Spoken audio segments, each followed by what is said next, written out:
Kamusta po kayo mga minamahal kong kababayan? Ito po ang inyong lingkod, Governor Presby Velasco.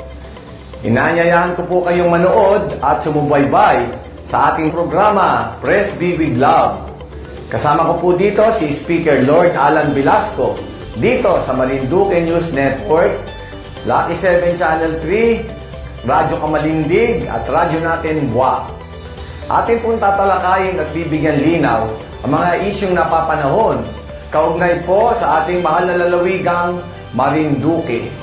Maaari po kayo magpadala ng inyong mga katanungan at suwestyon sa aking official FB page, Governor Presby Velasco, Province of Marinduque, o tumawag o mag-text sa telepono 0930-510-2411. Patuloy po tayo mag-ingat mga kababayan at manalangin po tayo na sama-sama nating malampasan itong krisis at pandemyang ito. Pagpalain po kayo ng ating Panginoon. Praise be with you.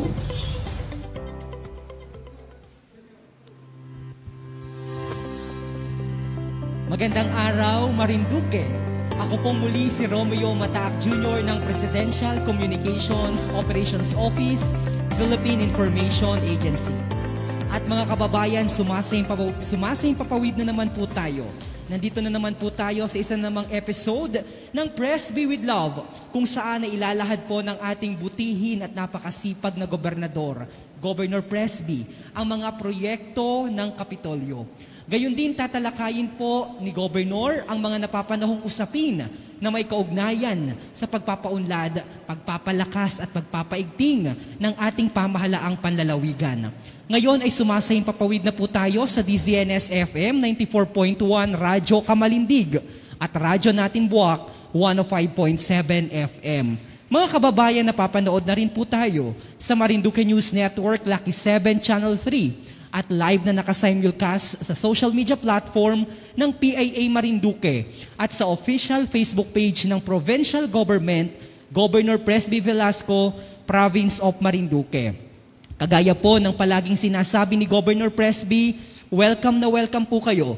Makibahagi po kayo sa ating programa sa pamamagitan ng pagpapadala ng inyong mga katanungan at suwestyon para sa ating butihing gobernador gamit po ang mga numerong 0930-510-2411 o sa pamamagitan naman po ng pag-comment sa ating comment section box. Mga kababayan, ibinibigay ko na po sa inyo ang ating Governor Presbytero Velasco Jr.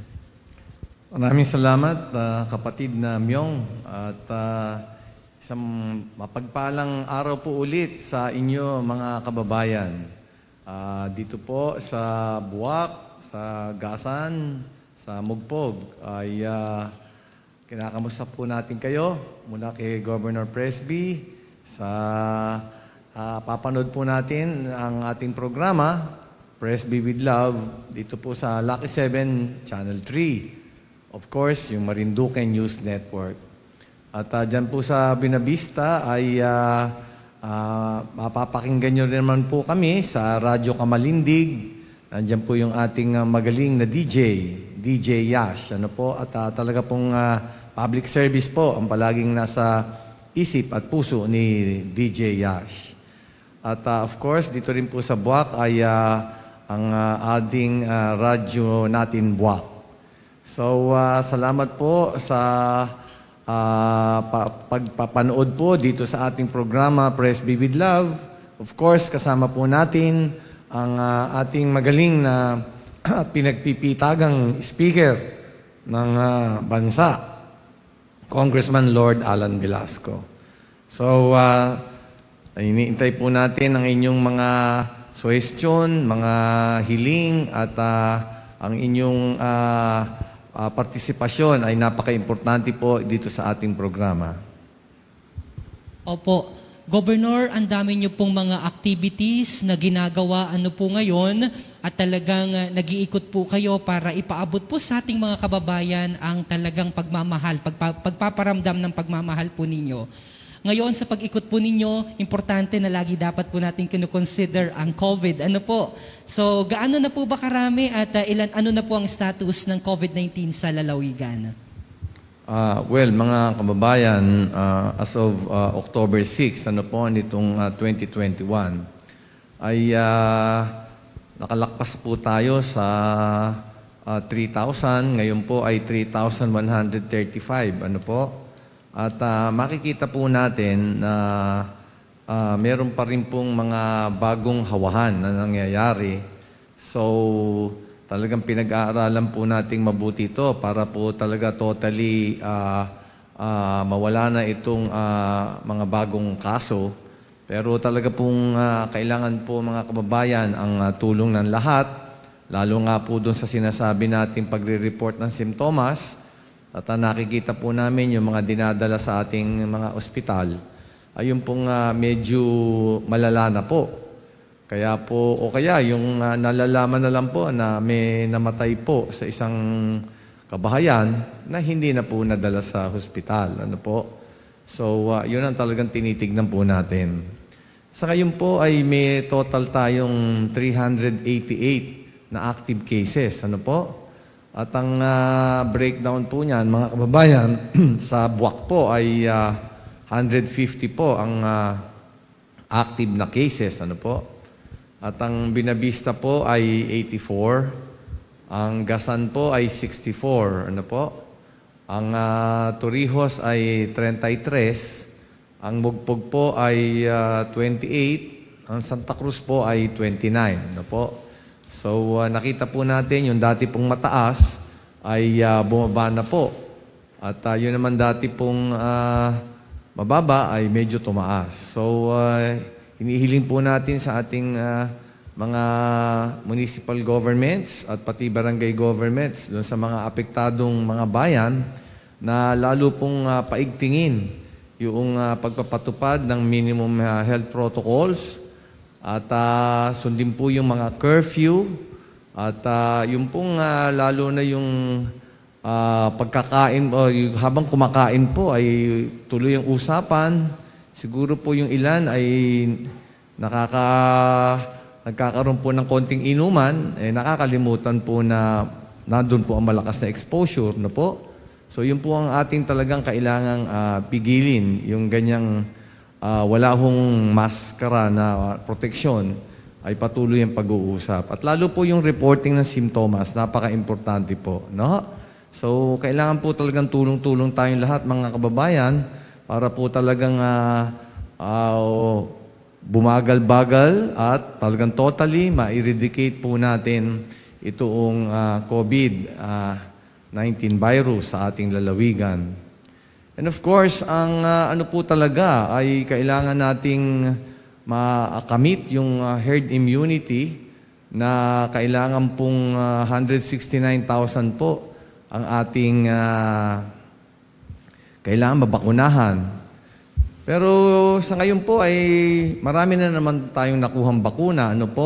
As of October 7 po ay mahigit 125,000 na doses na po yan. Karamihan po ng ating mga nakuhang bakuna ay Sinovac, 92,000. Of course, nakakuha po tayo ng AstraZeneca, 12,000.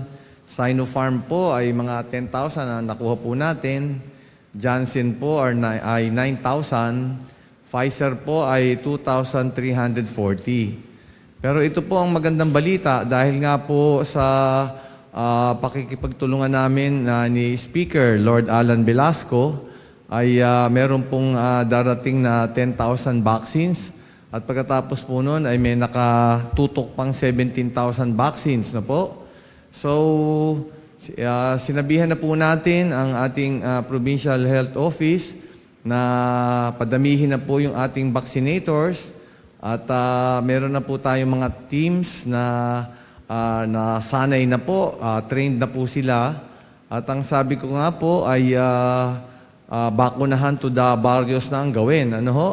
Para po hindi nahihirapan tong ating mga kababayan na mula sa barangay ay pumunta doon sa RHU, doon sa clinic ng RHU para mabakunahan. So talagang ang instruction ko po ay paspasan ng pagbabakuna at nag-usap nga po kami ni Speaker Lord Alan Velasco Ang objective po natin ay makamit muna itong 70% na mabakunahan lahat po itong 169,000 na target po sa herd immunity. Ano po? At talagang pinaiigting po natin yan. Yun naman pong Pfizer, alam po natin dahil national president nga po ako ng mga 81 governor sa buong bansa. Ano po? Ay alam po natin na i-report sa atin yan na talaga pong maraming darating na Pfizer. So nakausap po natin si Regional Director Mario Baquilod at mabibigyan po tayo ng freezer no po, para magamit dito sa ating mga bakuna, lalo na po yung Pfizer. At yun na nga po, ay talagang papaspasan po natin ang pagbabakuna dahil nga po ito yung pinaka-epektibo na hakbang ano po, para mapabagal na natin itong transmission ng COVID-19 virus. Ano po? So, talaga pong marami tayong kukuning bakuna, kaya po ito naman yung aking hiling sa ating mga kababayan. Ano po? Na talagang pag nasabihan na po kayo, na anunsyo dyan, no, na bandilyo, na nandyan darating po yung team ng magbabakuna, ay talagang mag-ready na po kayo at tatanungin po sa ating mga BHERTS at barangay captain kung anong oras, anong araw, para nga po pumunta kayo na doon. Yun naman hong may access na po dahil meron na po tayong mga chariot sa binigay po si Speaker Lord Alan Velasco. Pwede naman hong hilingin ang tulong ng ating mga barangay captains na po na dali na lang doon sa mga rural health units, yung mga pwede na mabakunahan. At talaga pong bibilisan po natin ito. Well, importante po yung pagbabakuna, kaya kahit ano pong bakuna na dumating ay gamitin na po kaagad. No? So, sa ngayon po ay meron po tayong mga pumanaw na 139. Pero dito po makikita nyo sa datos, mga kababayan, na 130 out of 139 po, o 95% ay unvaccinated po itong mga namatay. So, nakikita nyo yung problema. Hindi ho nababakunahan itong mga namatay. Kaya nga po, hinihiling ko po talaga doon sa, lalo na po yung mga senior citizens at may comorbidities, ay talaga pong magpabakuna na kaagad pag narinig nyo yung anunsyo na nandyan na po yung magbabakuna. Yun naman pong makikita nyo rin, 93 out of 139 o 67% ay yung senior citizens. So yun nga po, so mas vulnerable po itong mga senior citizens na sa paghahawa dito sa COVID-19 at nalalagay ho sa peligro itong ating mga senior citizens. Kaya po yung mga kamag-anak ng ating mga senior citizens ay alagaan nyo at bantayan nyo naman kung may mga simptomas na itong ating mga senior citizens para po maisangguni ka agad sa mga doktor dito sa ating mga 3 hospital at saka sa mga RHUs. Ano po?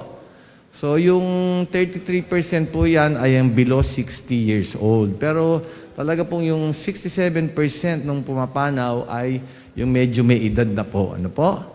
So ito naman pong sa, alam nyo, itong bakunahan, ang inuuna ho ay yung health workers, halos 91% na po ang nabakunahan.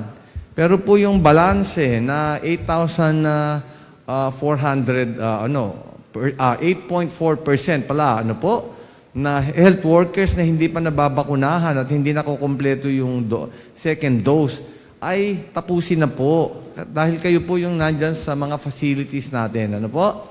At dun sa senior citizens po ay kulang pa rin po ng mga 32%. Ano po? Yun ang sinasabi po natin kanina.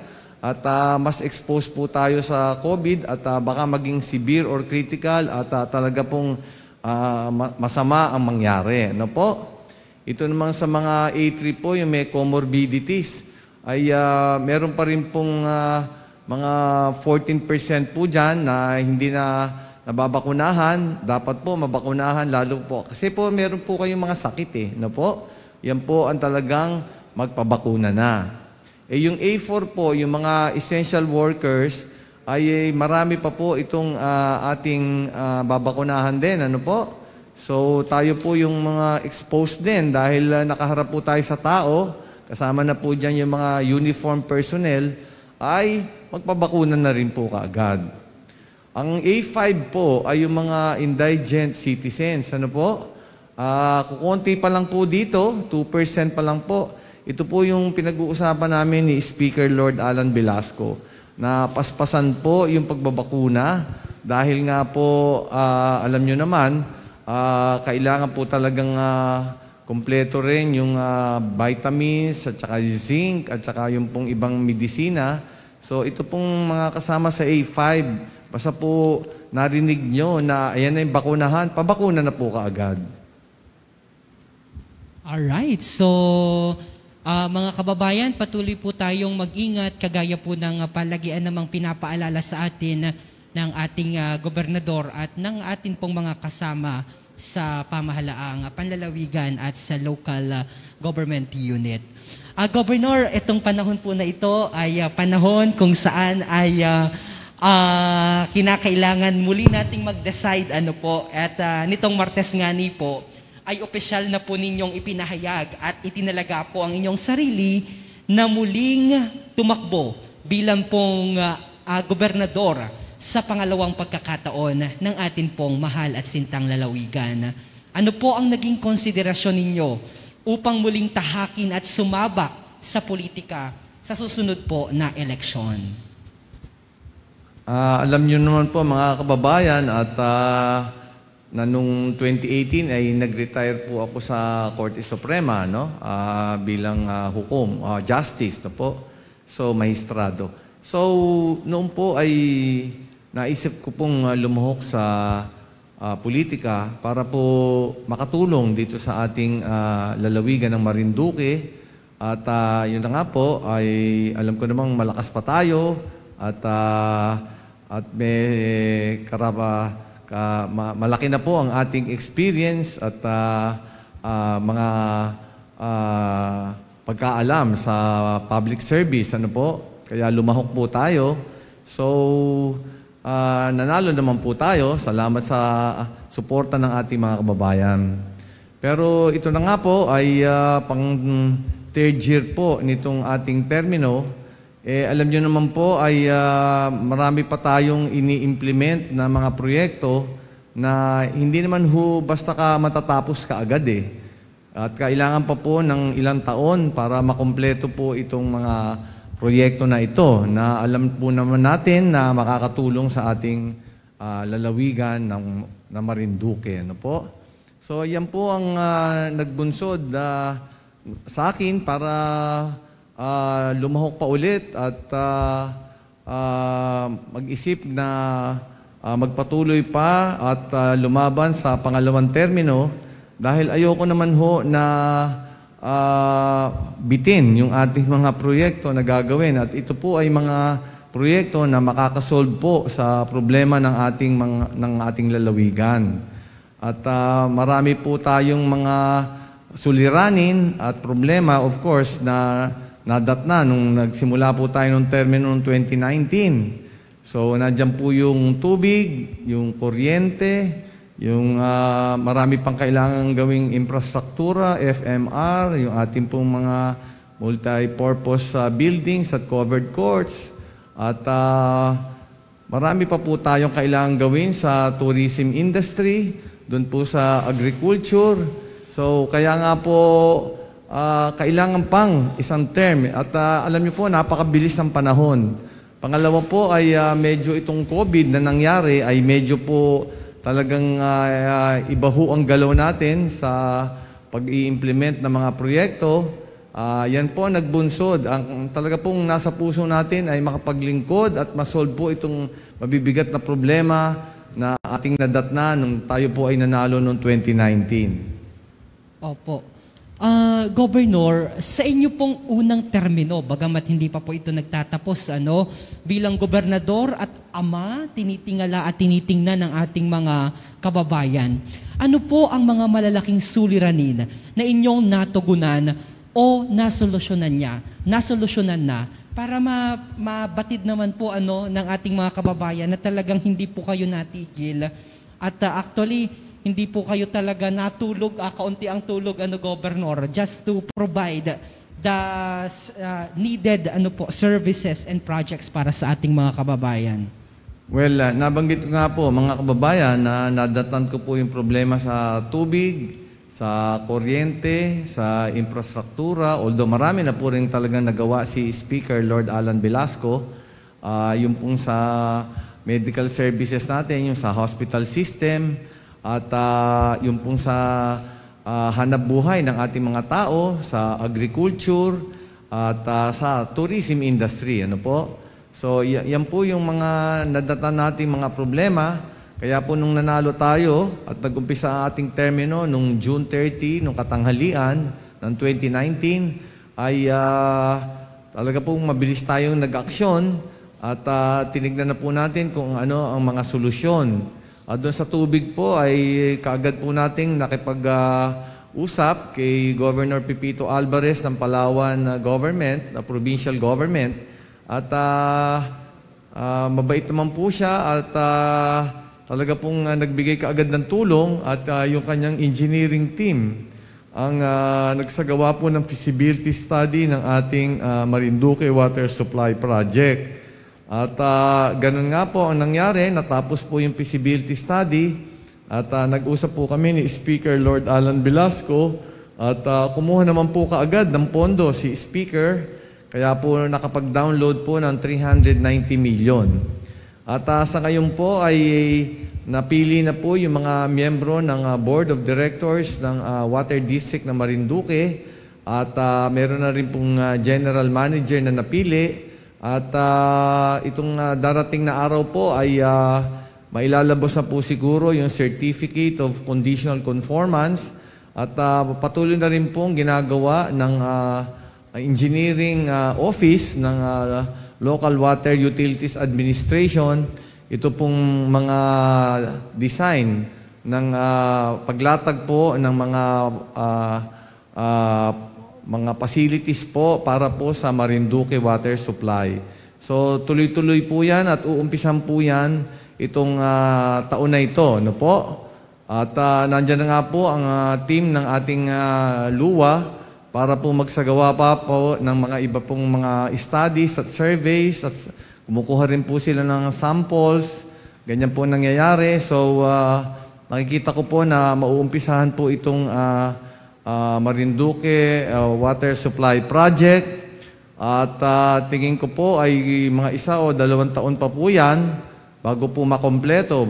Po? So, ganyan nga po. Kaya kailangan po may second term pa po ang inyong gobernador para matapos po itong Marinduque Water Supply Project. Alam niyo naman po, ilang dekada na po yan, ang problema ay tubig. Hanggang sa ngayon po ay tubig ang problema. So, kailangan na pong masolusyonan yan at hindi po tayo aasenso kung hindi po masasolve yan. Yun naman sa kuryente po, nadatan din po natin yan at mabilis po tayong umakto dyan. Nakipag-usap po tayo dyan sa National Electrification Administration, dito po sa NAPOCOR, dito po sa Department of Energy. So, kaagad-agad po nating nagkaroon ng mga meeting sa tulong po ng ating magaling na speaker, Lord Alan Velasco. Nagkaroon po ng 2 power summit. So, right away po ay nagkaroon po tayo ng extra na megawatts, mga 4 po. At maraming genset na rin po ang dinala ng NAPOCOR.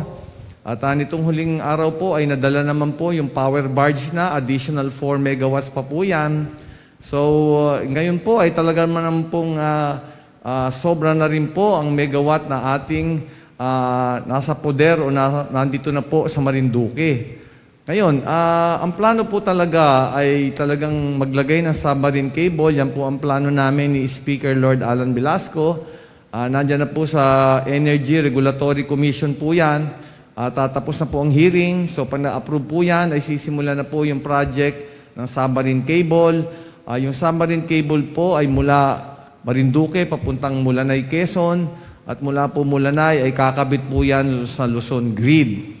So, mahirap po talagang umaasa palagi sa genset. Alam niyo naman yung mga generator sets ay pagtagal-tagal ay pumapalyo rin po yan. Kaya po kailangan talagang mas malaki yung supply nating inaasahan. Hindi na po tayo magiging ispag o yung parang sa limitado lang po tayo sa diesel generator. Ano po? At yun nga po, siguradong bababa pa po ang sinisingil sa ating kuryente. Yung infrastruktura naman po ay nag-usap kami ni Speaker Lord Alan Velasco at saka po yung kanyang team patungkol po dyan sa mga infrastruktura. At yun nga po, ang aming napagkasunduan, lahat po ng barangay ay dapat meron na pong covered court. At yun na nga po, pipilitin po nating maibigay sa 218 barangays ang covered court. Ang nagiging problema nga lang po mga kababayan ay yung iba pong mga barangay governments ay hindi po pa nila pag-aari itong mga lupa na pagtatayuan itong mga covered courts. Yun lang po ang problema. Pero talaga pong nakatutok na po yung mga proyekto para lahat po ng ating mga barangay ay magkaroon ng covered court. Napaka-importante po nitong covered court dahil marami po napapaggamitan ito. Ano po? Yung mga activities, mga pa-meeting, pati po yung mga ganyang bakunahan po, mga sports activities, mga social activities, pati po sa evacuation ay nagagamit din po yan. So, importante po yan. At marami pa po tayong farm-to-market roads na isasagawa. Meron po tayong mga ginagawa na mahahabang kalsada para po ma-bypass na po itong ating mga bayan at yun po ang ating tinututukan ngayon ni Speaker Lord Alan Velasco. Yung mga bridges po ay nakatutok din po yan. So, infrastruktura po ay lalo pong dadami po yan itong 2022. Ano po? Yung sa hospital naman po ay talaga naman pong nadat na natin na talagang medyo kailangan ayusing mabuti. Ano po? At alam niyo po yan, ang nadatnan ko po dyan ay ang provincial hospital po ay level 1. Pero sa totoo lang po, mga kababayan, itong level 1 na hospital po natin ay talagang may mga kulang pa po yan nung nadatnan ko. At napag-alaman ko po na talagang nag-waiver lang po tayo para mabigyan ng klasifikasyon na level 1. Pero in reality po ay marami pa pong kulang at yan po ang tinatrabaho po natin na talagang kompleto po ang mga equipment at mga manpower po dito sa provincial hospital. Alam niyo naman po, nadatnan po natin itong Santa Cruz District Hospital ay infirmary lang. Dati po ay level 1 yan. Ano po? Ngayon, infirmary po yan. At talaga pong hindi talaga makapagsagawa ng mga operations kung ganyan po ang sitwasyon. At yung Torrijos Municipal Hospital din po ay infirmary din. So ano po ang ginawa namin ni Speaker? Kinausap po namin si Secretary Francisco Duque at ganun nga po ang talagang napagkasunduan na talagang gagawin itong taon na ito hanggang next year ay talagang gawing level 2. Mula level 1, papunta pong level 2. Ano po? Talaga pong importante itong level 2 na classification natin dahil po kailangan po makapag-perform ng mga major surgeries dyan. At hindi po tayo makakapag-perform ng ganyang mga operations kung wala po tayong ICU na maganda at kompleto po ang ating mga tao, pati equipment. So, itong Santa Cruz District Hospital, napagkasunduan po natin at bibigyan tayo ng todong tulong ni Secretary Duque at ng DOH. Katulong na po si Regional Director Mario Baquilo dyan. Talaga pong gagawin po nating level 1 yan. Ano po?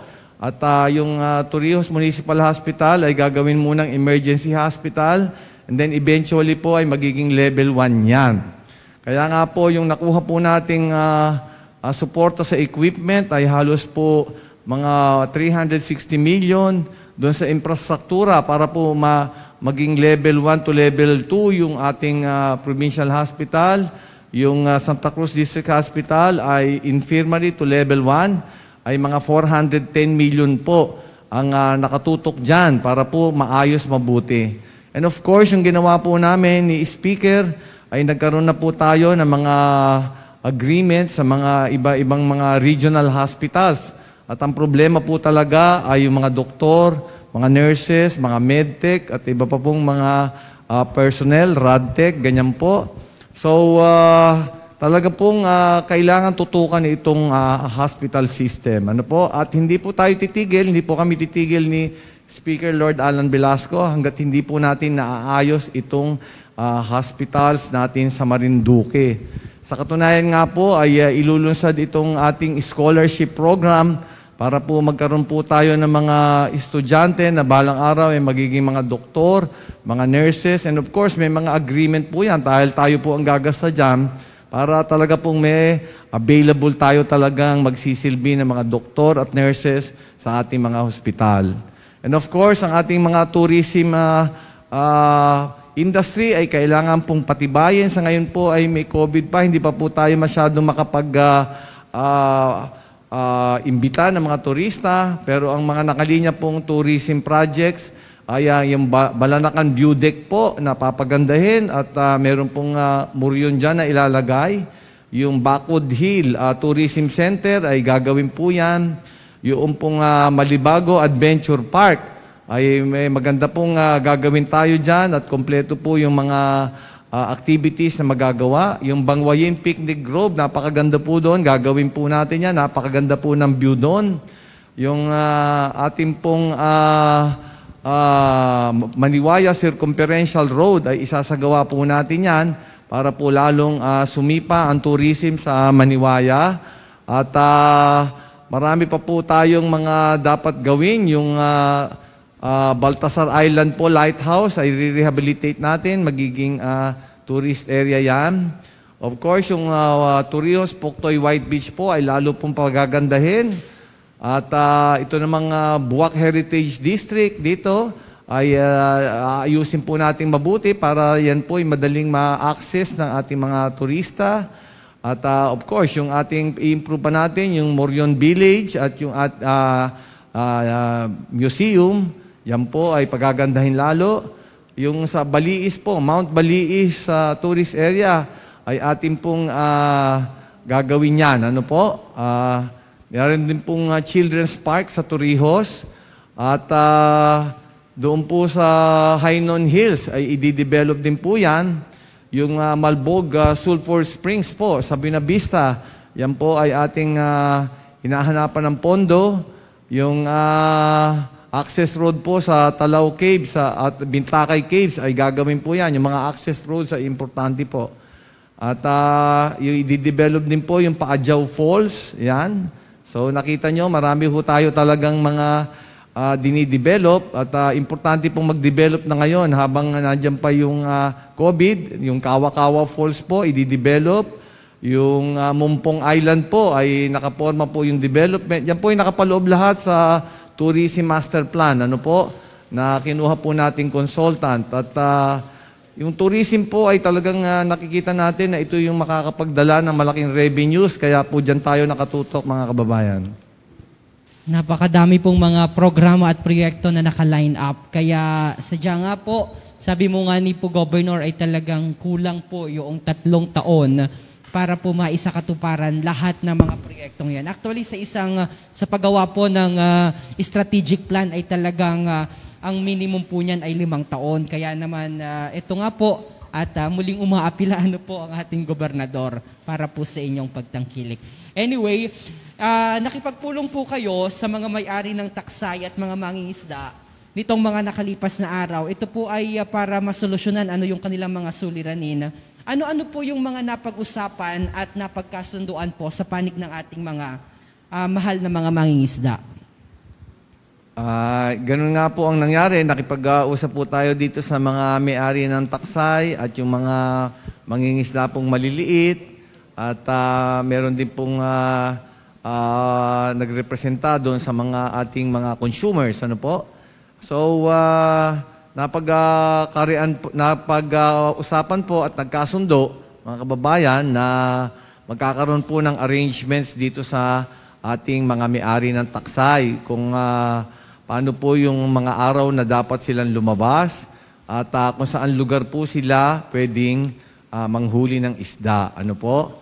At yun nga po, maglalagay po ng coding yan o magkakaroon po sila ng schedule kung kailan po sila lalabas.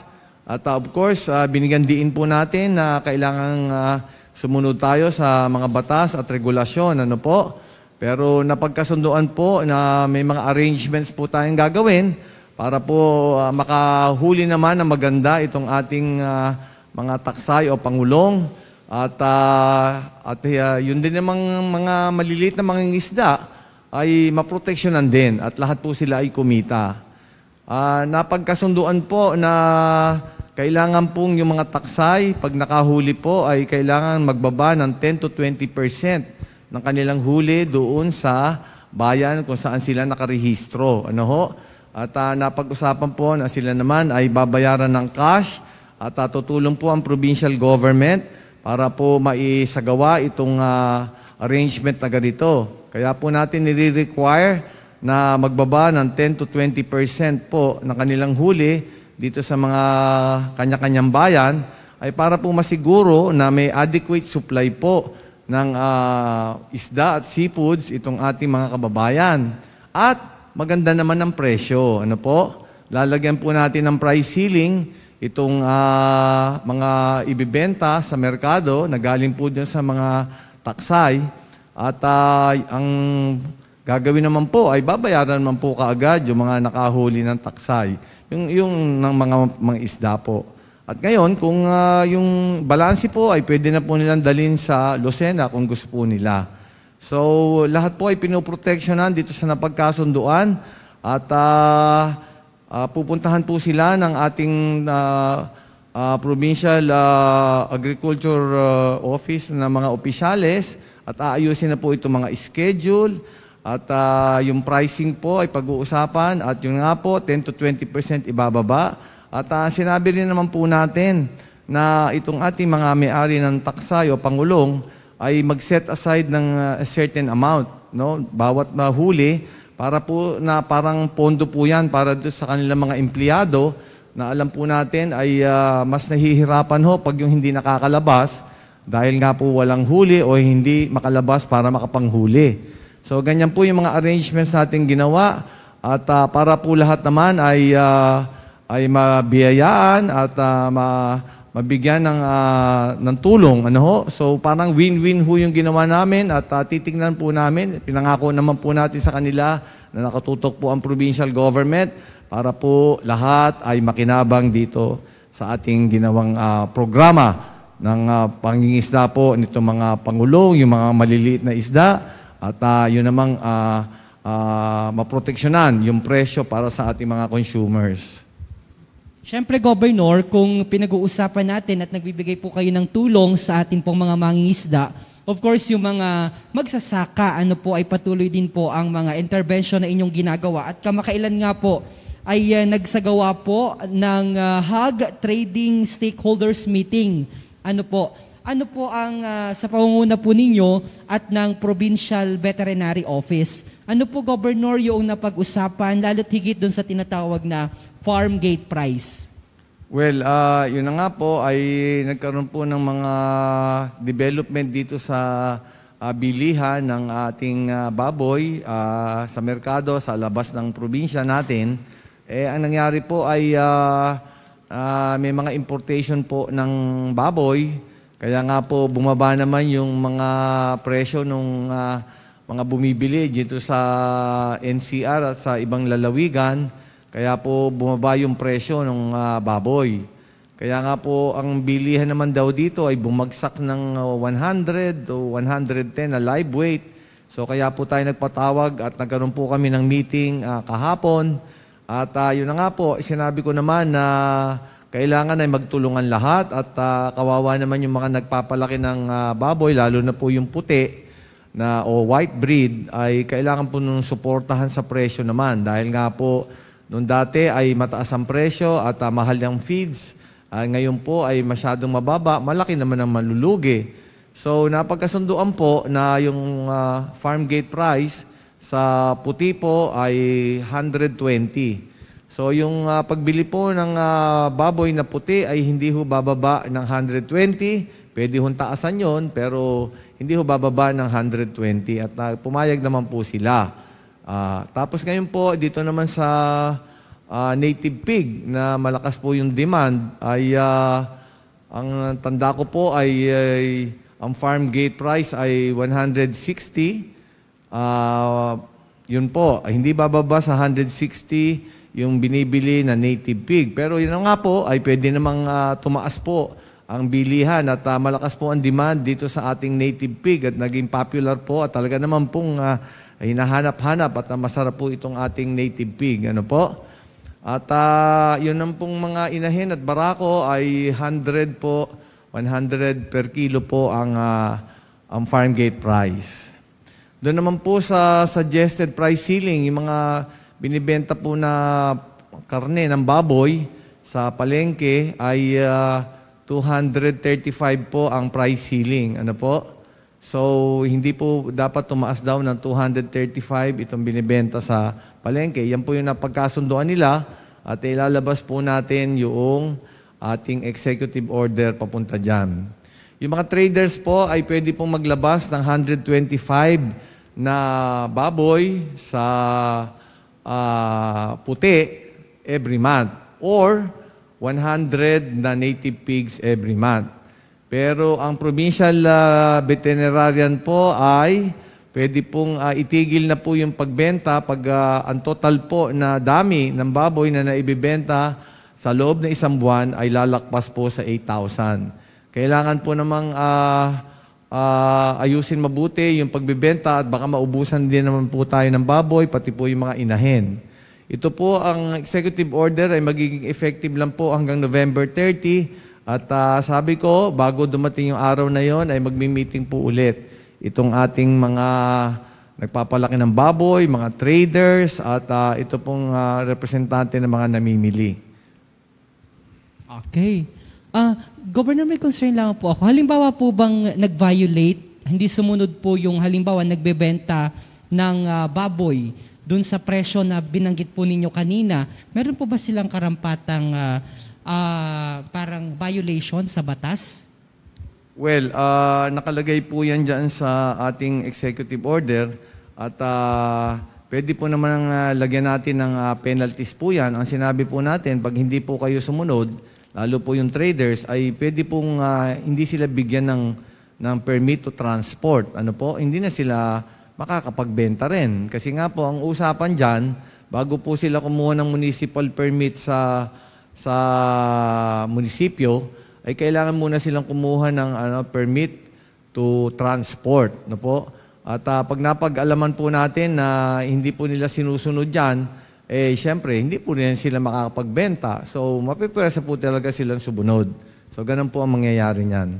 Yun naman po talagang penalties kung ay kailangan nating dalhin po sa sangguniang panlalawigan din po yan para sila po ang bahalang magpataw kung ano pong penalties ang kanilang dapat na maipatong dito sa ating mga nagbabiolate po ng ating mga executive order. Okay, salamat po Governor at dahil nabanggit niyo po ang sangguniang panlalawigan, ay makakapiling po natin sa pagbabalik ng ating pong programa ang dalawa pong naglilingkod ngayon. Ano po? Nandito po ang ating bukal, Adeline Lynn Angeles sa pagbabalik po ng ating programa. Kapiling din po natin si bukal Buchi Rosales. Mga kababayan, dyan lamang po kami. Sa pagkalipas po ng ilang paalaala, ay babalik po ang Presby with Love. Magkano ang babayaran ko para mabakunahan? Ibibigay ng gobyerno ang bakuna ng libre. Wala kang dapat bayaran para magpabakuna. Tara, sa Vida Vacunation! Sino ang unang mabibigyan ng bakuna? Bibigyang prioridad ng gobyerno ang mga frontline health workers, senior citizens, indigent population at uniformed personnel para sa bakuna. Bakit sila ang bibigyang prioridad para sa bakuna? Dala ng limitadong supply ng bakuna, binigyang prioridad ang mga frontline health workers at uniformed personnel upang mabigyang proteksyon ang mga nasa linya ng trabahong mas mataas ang posibleng exposure sa virus at mapagpatuloy nilang gampanan ang kanilang responsibilidad sa publiko at pribadong sektor. Uunahin ding bakunahan ang mga vulnerableng grupo tulad ng matatanda at indigent population dahil sila ay higit na apektado kung magkaroon ng malubhang COVID-19.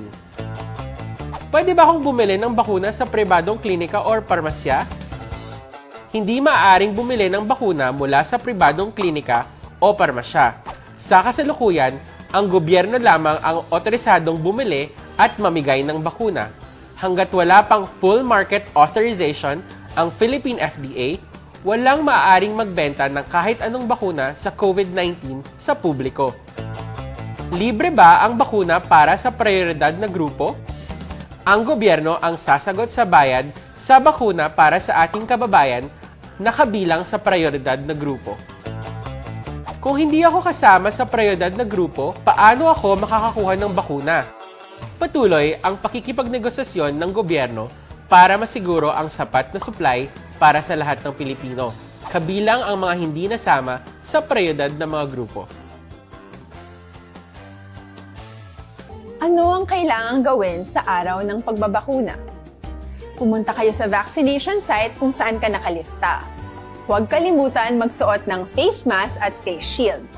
Bago ka turukan ng bakuna, kailangan mong pumirma ng isang informed consent.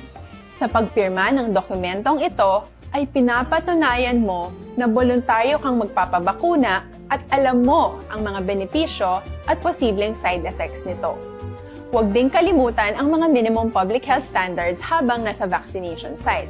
Katulad lamang nagpag-maintain ng 1 metrong layo sa iba at pagsasanitize ng inyong kamay habang naghihintay. Pagkatapos mong mabakunahan, ay makakatanggap ka ng isang vaccination card at malilista dito kung kailan ka nabakunahan at kung kailan ang iyong susunod na appointment. Mananatili ka muna sa vaccination site ng 1 oras upang obserbahan ka sa mga di pangkaraniwang na sintomas o adverse events. At dahil importante sa amin ang inyong kaligtasan, ay patuloy kang babantayan sa susunod na 1 taon or 12 months. Tara, sa Vida Vaccination! At mga kababayan, muli po tayong nagbabalik sa ating pong programang Presby with Love. Sa mga nakikinig po sa mga radio station na mga media partners natin, patuloy po kayong umantabay dahil ngayon po ay makakapiling natin ang senior board member at tumatayo din po na majority floor leader ng 5th Sangguniang Panlalawigan, lalo tigit dito po sa ating probinsya ng Marinduque. Once again, Bukal Adeline Lynn Angeles, welcome back po sa ating programa. Maraming salamat, Myong, at magandang gabi po, Gov Presby, gayon din sa lahat ng mga taga-subaybay ng Presby with Love na programa dito sa MNN. Magandang araw po sa lahat. Oo. Bukal, nitong kamakailan lamang po ay kasama po ng ating butihing gobernador at the same time ni Speaker Lord Alan Velasco ay nag-file din po kayo o naghain din po kayo ng inyong Certificate of Candidacy para naman pong maging running mate ni Governor bilang vice-gobernador po ng Lalawigan. Bakit niyo po naisipan na kumandidato bilang vice-gobernador ng mahal nating probinsya? Alam mo, Myong, may 3 kadahilanan. Una, sa posisyon ng vice-gobernador, ako'y naniniwala na dito tayo higit na kailangan.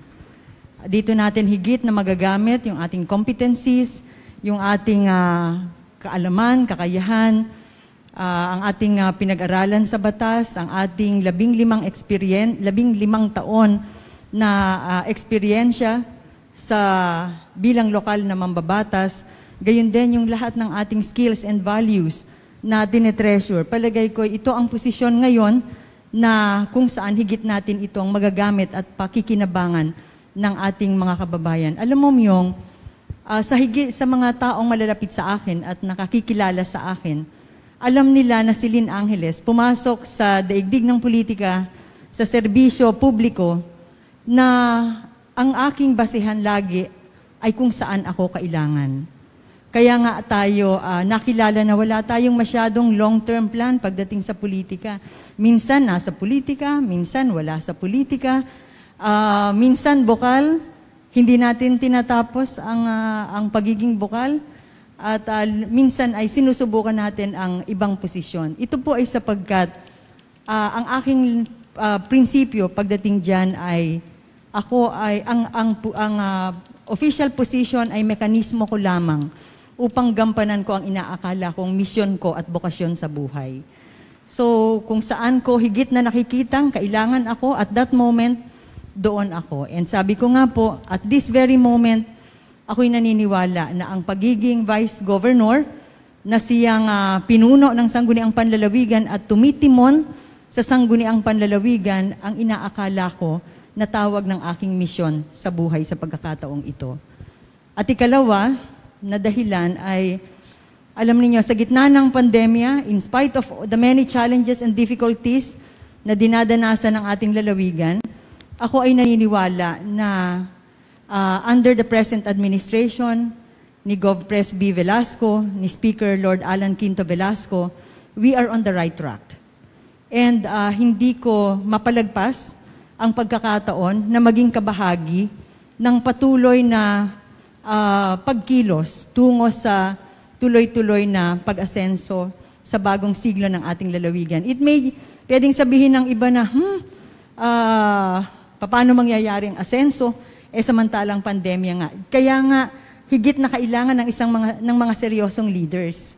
Sapagkat in spite of the challenges of the pandemic, dapat ay hindi maging posible ang pag-asenso. At nakikita naman natin yan. Hindi tayo bulag. At very inspiring ang leadership na pinapakita ng ating gobernador, ni Speaker Velasco, na nagiging daan nga para maitawid natin ang mga hirap sa kasalukuyan, at the same time ay hindi kinakaligtaan ang mga preparasyon na dapat isagawa upang makabangon agad ang ating lalawigan, lalo na sa mga challenges ng pandemyang ito.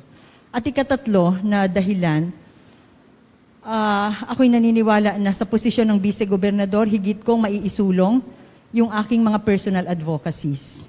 This time, not just as champions of those advocacy, pero bilang gabay na rin at timon sa iba. Ang Vice Governor kasi, yan talaga ang magbibigay ng direksyon, magbibigay ng gabay sa mga miyembro ng Sangguniang Panlalawigan upang ito ay maging effective na partner ng executive branch tungo sa direksyon ng development na gusto nating puntahan. So those three reasons, Myong. Naku, napaka-interesting, Bukal.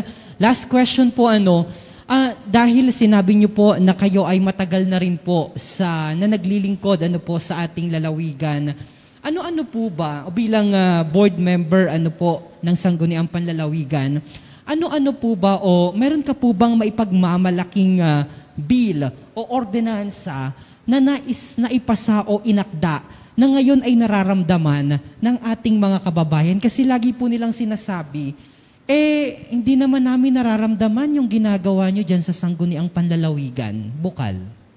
Una, it happened na tayo ay naging chairwoman ng 3 mahahalagang ordinansa. Hindi tayo maramdaman. Ang atin hong ilan sa mga primary function ay ang manguna sa pagre-review ng mga ordinansa na isinagawa ng iba't ibang bayan. Simple lang yan. Akala mo ay simple, pero ito isang napakalaking trabaho. Pag hindi nila naramdaman yon, ibig sabihin, hindi rin nila naramdaman ang lahat ng mga ordinansang ginawa ng mga bayan-bayan na ating ni-review. Ikalawa, yun hong binabanggit ng gobernador kanina, na bilang tugon na rin sa pangangailangan ng mga medical professionals dito sa ating lalawigan, ay nagkaroon ng programa ang provincial government na magkaroon ng institutionalized provincial scholarship program na ang tutok ay ang mapag-aral ng medisina, ng nursing, ng medtech at ilan pang medical courses para rin makatugon sa mga pangangailangan ng ating lalawigan. Yan ay naaprubahan na at maaring hindi pa nararamdaman, pero it is something na tutugon sa pangangailangan ng ating lalawigan in the long term. At yan ay ating iniakda sa inspirasyon din at gabay na ibinigay ng ating gobernador at ni Speaker Lord, sapagkat yan din ang kanilang focus. Yung mga pagsasampa ng mga kaso na environmental cases laban sa kumpanya na nagmina sa ating lalawigan irresponsibly, to be particular, itong Marcopper, Barrick Gold, Placer Dome, yan ay tayo rin ang tumutok sa level ng sangguniang panlalawigan, bagaman at ito rin ay nagkataong direksyon talaga ng administrasyon ng ating mahal na gobernador. So, marami, no? Hindi natin maisa-isa. And ito po ay medyo i-claim na natin. In terms of bilang, ay makikita ang record ng sangguniang panlalawigan. And also in terms of quality, makikita rin. Isa pa po, yung PPP code na magiging gabay ng pamahalang panlalawigan para dun sa tinatawag nating partnership between the government and the private sector sa mga programa at proyektong makakatulong sa ating lalawigan is already in place, at yan po ay iniakda po natin kasama si Bokal Ismael Lim at sinuportahan naman ng ating mga kasama. Nako, Bukal, kulang na kulang po ang oras na ito dahil ang rami po na mga impormasyon na kailangang iparating ang ating mahal na gobernador sa ating mga kababayan. I know naman po na meron po kayong programa. Doon na lamang po natin yan pag-usapan. Siguro isang napakagandang pagkakataon din po nito, Bukal, para muling imbitahan ng ating mga kababayan na kayo'y tutukan at sundan sa inyo pong bagong programa. Iniimbitahan po natin ang lahat ng sumusubaybay sa programang ito, GovPresby with Love, na sumubaybay din po kayo sa ating programa sa Marinduque News Network tuwing Sabado, ganap na alas 5 hanggang alas 6 at simultaneously po sa maririnig din sa radyo natin Buwak. Samahan niyo po ako, gayon din sa MNN Facebook Live at Adeline Lynn Angeles Facebook. So samahan niyo po ako para sa mga masusustansyang kwentuhan. At isang apela sa ating mga kababayan, kami po ay nag-file ng Certificate of Candidacy sa aking bahagi bilang vice-gobernador at yung iba pong mga kakandidato pa sa mga posisyon na pinili nila. Isang apela ko po sa ating mga kababayan, seryosohin po natin ang eleksyon. Seryosohin po natin ang tamang paggamit sa karapatan na ito, na karapatang inialay sa atin, bunga ng maraming sakripisyo at paghihirap ng mga nauna sa atin at mga ninuno natin. Kung gusto niyo po na seryosohin kayo ng mga leaders na manunungkulan sa ating pamahalaan, mauna na po kayong magseryoso sa pagpapakita ng pagpapahalaga sa karapatang ito. Maraming salamat po, Bukal Adeline Angeles, ang tumatayo pong Senior Board Member at Majority Floor Leader ng 5th Sangguniang Panlalawigan ng Marinduque. At sa pagbabalik po ng ating programang Presby with Love, mga kapiling naman po natin, sobrang bilis po nito mga kababayan, ang atin pong Bukal Butchie Rosales. Yan po. Sa mga kababayan dyan lamang po kayo, makalipas ang ilang mga paalaala. Bakit kailangang magpabakuna? Bakit nga ba vaccination? Ang pandemyang ito ay kumuha ng maraming buhay at patuloy pa nitong nilalagay sa peligro ang buhay ng nakakarami.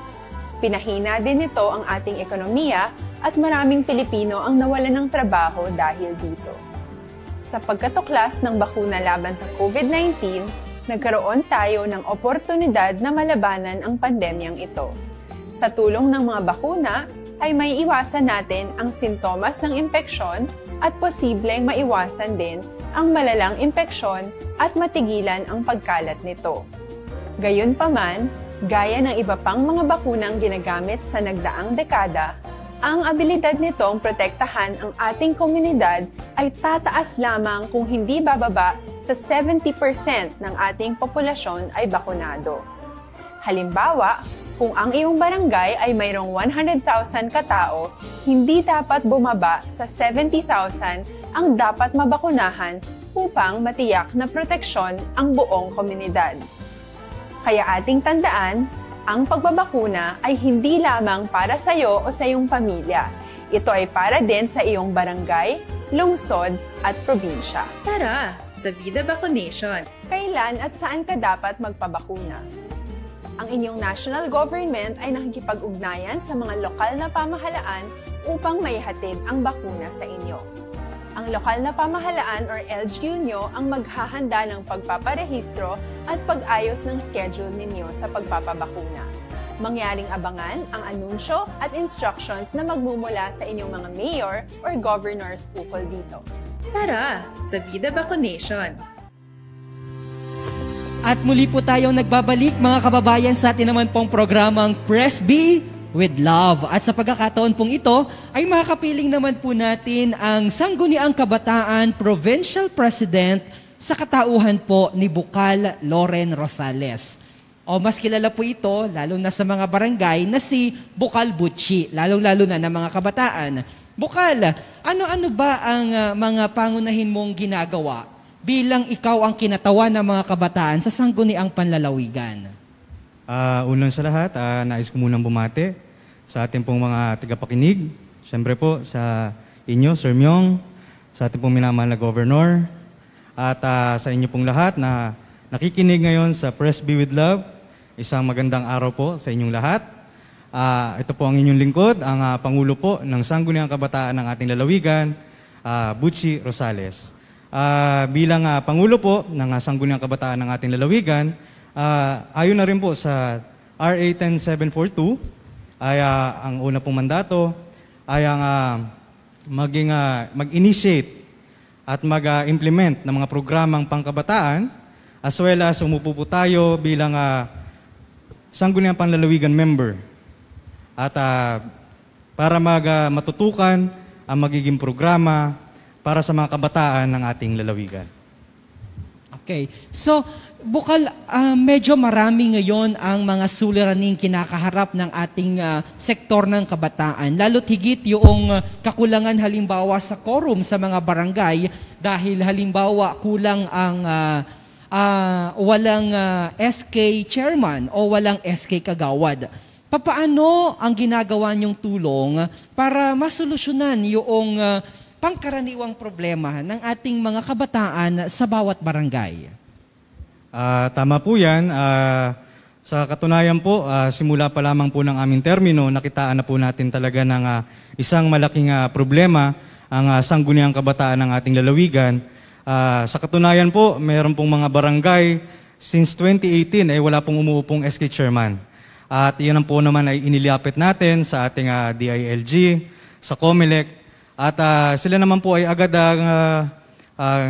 inayos at nagkaroon po ng special election at nagkaroon lang ng problema habang ini-implement po ang special election. Sa kadahilanan po, hindi po na ayos ng COMELEC at ng DILG kung sino po ang dapat pong mag-implement sa kanila. At dahil naman po dyan, ay inayos po agad natin, nagpasa po tayo ng isang ordinansa, ang creation po ng Provincial Youth Development Office and ang creation po ng Provincial Youth Development Council na talagang naman po sinusuportahan ng ating minamahal na Governor upang kasi po bilang ang ating mga SK po sa kada barangay ay wala pong mga SK kagawad, hindi po maaaring makapag-disburse ito ng budget para po sa ating mga kabataan.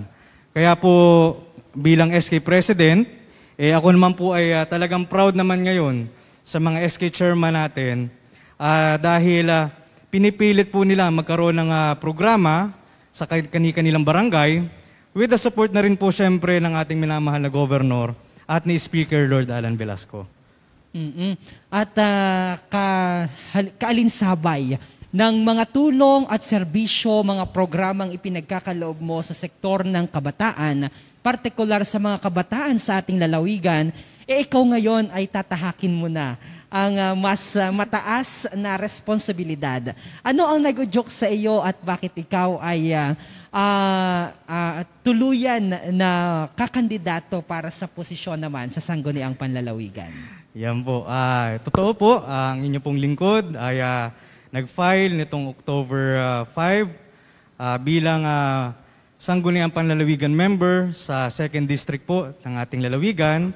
At kaya naman po tayo ay hahangad bilang Sangguniang Panlalawigan member, regular member.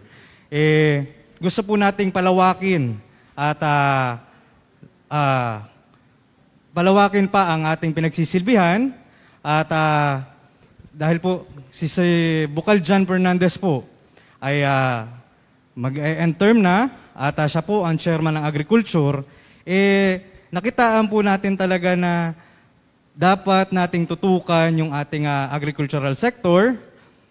Dahil nitong panahon po ng pandemic, nakita naman po natin talaga na kung wala po ang agriculture sa atin at hindi po natin natutukan ng maayos, talagang mahihirapan po ang ating mga kababayan na magkaroon ng pagkain sa kanilang hapagkainan.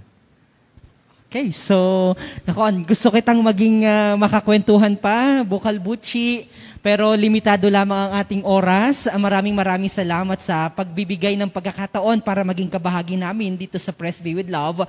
Hayaan mo at bubuksan po natin ang isang programa at sa napamumunuan namin sa Philippine Information Agency para lahat ng ating mga individual na nais maglingkod sa atin pong lalawigan ay mabigyan natin ng pagkakataon. Governor, last concern o meron pa kayong nais ipaabot sa ating mga kababayan bago tayo magpaalam sa araw na ito dito sa ating programa? Well, katulad po ng dati ay ating problema pa rin ay COVID-19 virus, lalo po yung mga Delta variant, yung pong ating mga Alpha, Beta, Mu na variants. Yan po ay tutukan natin mga kababayan. Gawin po natin na mabakunahan na po tayong lahat at tumupad po tayong mabuti sa mga health protocols. Tapusin na po natin itong laban sa COVID-19. At yung pong hindi pa nagpaparehistro ay hinihiling ko po na magparehistro hanggang October 30 lang po. Sayang po naman kung hindi niyo magagamit ang inyong pagpili ng mga susunod na mga leaders po natin sa lalawigan ng Marinduque. At good luck po sa lahat ng mga nag-file. Hanggang bukas pa naman po ang filing. Pero nagpapasalamat po ako sa mga nag-file dahil po nakikita natin na marami pa rin pong interesado na lumahok sa eleksyon at magbigay ng magandang serbisyo sa ating mga kababayan. At katulad po ng dati, ang inyong Gobernador Presby Velasco, kasama po si Speaker Lord Alan Velasco at kasama din po yung nag-file ng Vice Governor, si Majority Floor Leader Adeline Angeles at ang ating Bukal Butchie Rosales. Ang aming pong slogan ay ang kayo'y mabigyan ng magandang serbisyo ay aming kaligayahan. Yun lang po. Mag-ingat po tayo sa COVID at palain po kayo ng Panginoong may kapal. Governor, alam ko po na kulang na tayo sa oras pero World Teachers Day po ngayon. Napakagandang pagkakataon po nito para batiin po yung ating mga mahal na guro, Governor. Well, binabati po ko lahat itong ating mga second parents, itong ating mga guro na talaga naman po nagsasakripisyo para po matuto itong ating mga kabataan. At alam nyo naman po ang pag-asa ng bansa ay yung ating mga kabataan ngayon. So salamat po sa lahat ng sakripisyo at yung pong pagtutok sa ating mga kabataan na maging mabuting mga mamamayan at maging makatulong sa paghubog ng ating ay ikaunlad ng ating lalawigan at pati po ng ating bansa. Maraming salamat po mula po sa Provincial Government ng Marinduque. Thank you so much once again, Governor Presbitero Velasco Jr., sa lahat po na ating nakasama, Bukal Loren Buchi Rosales, ang atin pong Majority Floor Leader, Bukal Adeline Angeles. At kapiling din po natin ngayon si Bukal Ishmael Lim. Mga kababayan, pansamantala po tayong magpapaalam sa ating programang Presby with Love. Magkarinigan at magkapanooran po tayong muli sa darating po na Huwebes sa kaparehas na oras at himpilan. Kami po ay nagpapaabot sa inyo, sa lahat ng ating mga kababayan, ng isang maligayang pagdiriwang po ng World Teachers Day sa lahat po ng mga guro. At sabi nga ni po namin, mabuhay po ang Marinduqueño saan mang panig ng mundo.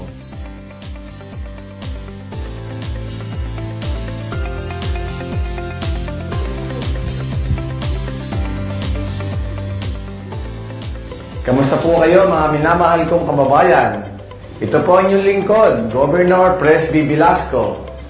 Inaanyayahan ko po kayong manood at sumubaybay sa ating programa, Presby with Love. Kasama ko po dito si Speaker Lord Alan Velasco, dito sa Marinduque News Network, Lucky 7 Channel 3, Radyo Kamalindig at Radyo Natin Buwa.